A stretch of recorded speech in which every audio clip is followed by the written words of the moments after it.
Well, there's such a thing as a Pyrrhic victory, where you win the battle, you lose the war.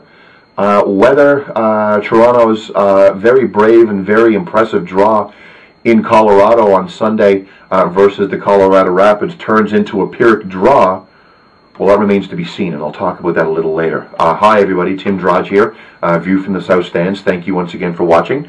I'm coming to you, of course, Monday after TFC's aforementioned draw versus the Colorado Rapids, the MLS Cup champions, of course. Pretty impressive performance for TFC on a lot of respects. I think in a lot of ways TFC deserved the win yesterday in Denver. Unfortunately, that didn't happen. Thank you to a crossbar, among other things.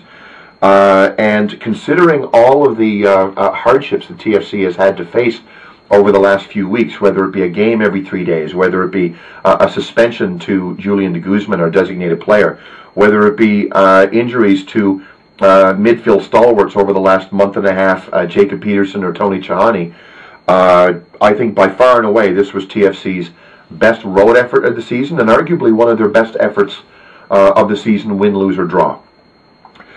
Now, going into that game, I didn't have a lot of expectations. I see a team that, with all due respect to them, was lucky to leave Vancouver with a draw and give themselves a chance to retain possession of the Voyageurs Cup, which I'll get to in a little bit as well.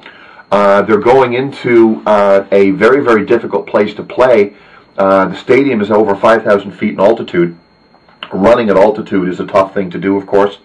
And, of course, they're playing on the largest pitch in all of Major League Soccer as well. So the pitch itself is very, very wide, so there's a lot of space. There's a lot more running, especially on the defensive side of things, for players to keep themselves in proper position. So that's a real test that they faced. And in a lot of ways, I think TFC came through it with flying colors. The game itself, not a lot to report in the game itself. I think it's fair to say that the game was pretty quiet up to the first 40 minutes. And every minute that went by, my level of impressiveness with two guys in particular really stood out.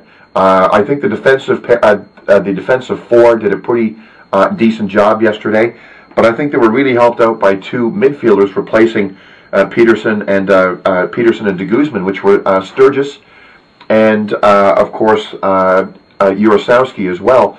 Urosowski had arguably TFC's best offensive chance, which I'll get to later, and he was a real stalwart two-way player yesterday as well, a lot of box-to-box play. Sturgis slid right into the de Guzman defensive midfielder role, and I thought was excellent on the day as well. He's been a real forgotten piece this year. He was picked up, of course, during the expansion/MLS Super Draft period, and with Seattle. If people might not remember much about him, but he's played for 4 seasons in this league, and he's played 30-odd games a year, and he's been a bit of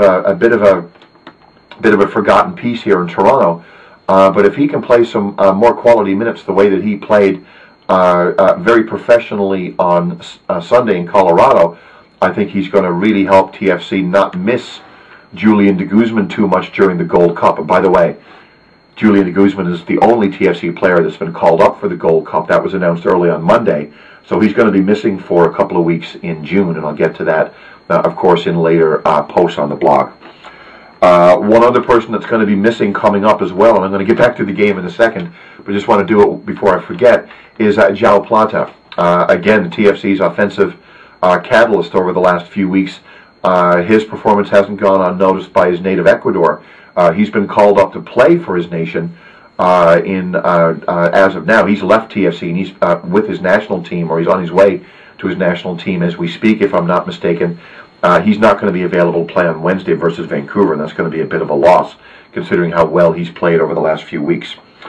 Getting back to the game right now before I forget, as I mentioned, it was pretty quiet right up to halftime when we had a little ticky-tacky play from Urosowski to João Plata, back to Urosowski. He put the ball through slightly off-center to Soulsma, who had a nice chance on net, and forced Matt Pickens to make a fine save to keep the game drawn at 0-0 at the half.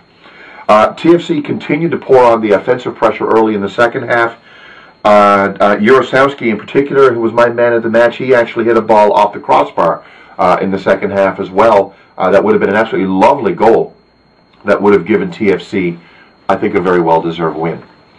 A draw is a draw is a draw. I think in a lot of ways that was by far and away TFC's one of its best performances, if not its single best performance of the season, not getting the victory notwithstanding.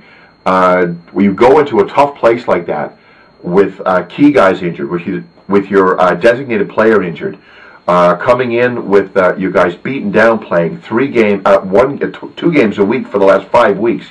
Every 3 days they're playing a game for the last 30-odd days. That's a really, really tough road to hoe. And then you go to a place like Denver with the aforementioned altitude, with the aforementioned massive size of the pitch, with one eye cocked towards a cup final on Wednesday, and getting something out of that game is really a fabulous result in a lot of ways. But getting back to what I said at the beginning about this being maybe a Phyrric draw. On Friday, I wrote a piece that a number of you commented on, and I thank everybody for reading it, where I actually sort of implored Aaron Vinter to maybe put some more emphasis, I should say, on the Cup game on Wednesday versus, of course, the game in Colorado. Going into the game yesterday, I think it's fair to say that very few, but the most optimistic TFC supporters thought that they'd get anything significant out of that game yesterday. If you'd have told them going in a 0-0 draw, they would have said, yep, thank you very much, we'll gladly take it. And again, they got it. But they played, again, injuries and suspensions notwithstanding, something pretty well close to their best starting 11 players yesterday that were available on the bench for selection. And in the last maybe anywhere from, say, 12 to 15 minutes of that game yesterday, TFC looked like a very, very tired team. And of course, who can blame them, right? Considering what they've been through over the last few weeks. Colorado really turned it on offensively, got back into the game offensively, and almost scored. They didn't give Stephen Fry too much to worry about as far as shots on net, but they did have a lot of outside possession, a lot of crosses, a few corner kicks and things like that always give TFC supporters a lot of worry, considering how poorly the club has done on things like set pieces over this year and over previous seasons as well.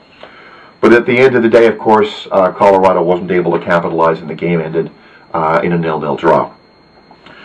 So looking back at this game right now, in and of itself, if you just take the snapshot of the Colorado game, I think the result is fabulous. Arguably one of the best 90-minute performances the club has put in all year, win, lose, or draw. But I think it's kind of unfair to really take a look at that game and what the performance means to the club until we see what happens on Wednesday. If Toronto FC, God forbid, comes out on Wednesday absolutely knackered from the trip, from the altitude, from not resting players, not rotating players, if they come out and they're flat on Wednesday and they end up getting smacked around by Vancouver and they lose the Voyageurs Cup, and the perceived reason, for losing the Voyageurs Cup is, tiredness. Well, I think that very precious 1 point that TFC earned in Colorado on the weekend is not going to look as precious as it does right now. I hope I'm wrong. I hope the TFC is able to gut out a result on Wednesday. I think it's really important for the fans. Obviously, it's important for Canadian soccer and TFC's place within the Canadian soccer firmament that they actually find a way to hold on to that trophy. And they do have a bit of an advantage. Vancouver is going to have to come and chase the game. TFC might be able to play a little more of the counter than they usually play on Wednesday, and hopefully secure a goal and secure a victory. A 0-0, for example, gives TFC the trophy this year based on the away goals rule. And I'll be talking a lot more about the Voyageurs Cup over the next couple of days. So good victory, a moral victory, I should say, in Colorado. A very, very good point, but I'm going to reserve judgment on how good that point is until I'm able to look back on what happens at BMO Field on Wednesday versus the Vancouver Whitecaps in the Voyageurs Cup second leg final. I'll have a lot more about the Voyageurs Cup up on the blog over the next couple of days. I'll see you guys in the stands on Wednesday evening, and there'll be another video blog up, of course, after the after the game, I should say, on Wednesday versus the Vancouver Whitecaps. Thanks again for watching, and you folks have yourselves a great holiday Monday. Cheers.